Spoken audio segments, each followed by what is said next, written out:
তো সামনে আসছে কুরবানির ঈদ, আর এই কুরবানি ঈদের গরু কেনা নিয়ে অনেক মজার কিছু ভিডিও, যেগুলো দেখার পর আপনার হাসিকে আটকাতে পারবেন না। তো চলুন আজকের ভিডিও শুরু করা যাক।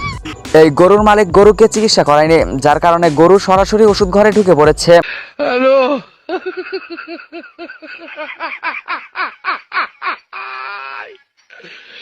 ওরা কেন?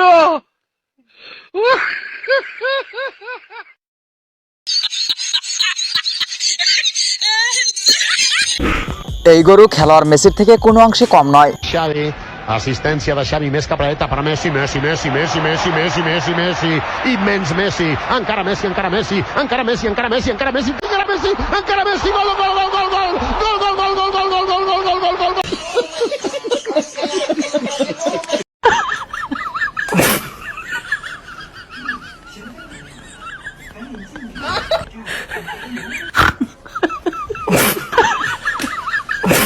সামনে তো কুরবানি ঈদ চলে আসছে, আর এসব ভয়ানক গরু থেকে সাবধানে থাকবেন। No, no, no, no.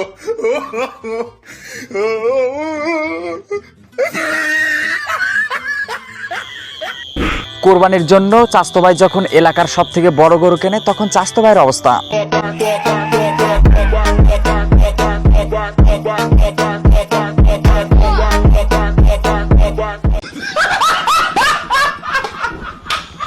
বৃষ্টির মধ্যে গরু কিনতে গেলে আপনার অবস্থাও যেরকম হবে।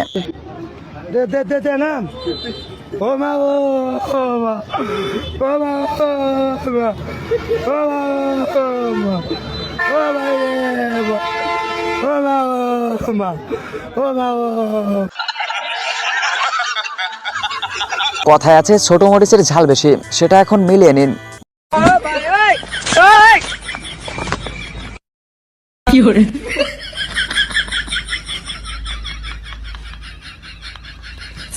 এই সাংবাদিকের সাহস এতটা, সেটা আগে জানতাম না। বিশ্বকবি রবীন্দ্রনাথ ঠাকুর এই অঞ্চলটাকে দান করেছিলেন গোচারণ ভূমি হিসাবে। তখন তিনি চিন্তা করেছিলেন এই অঞ্চলের মাটি যেন এই অঞ্চলের গো খামারিদের জন্য অনেকটাই বেশি উপকারী, যে কারণে তিনি এই অঞ্চলটাকে দান করে গেছেন গোচারণ ভূমিতে।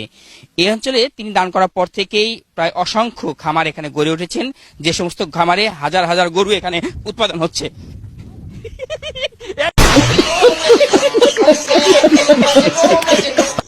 গরু যে সিঁড়ি দিয়ে ওঠানামা করে, এই আমি প্রথমবার দেখছি।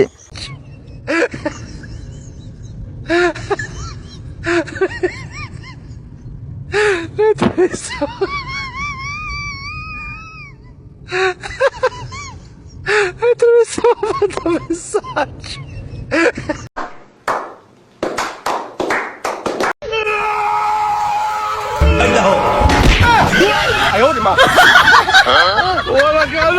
আমাদের এলাকায় যখন কুরবানির গরু কিনে আনি, তখন তাদের অবস্থা।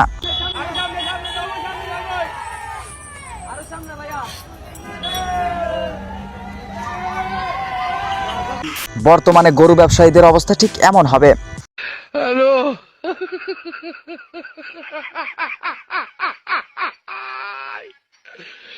ওরা কেন?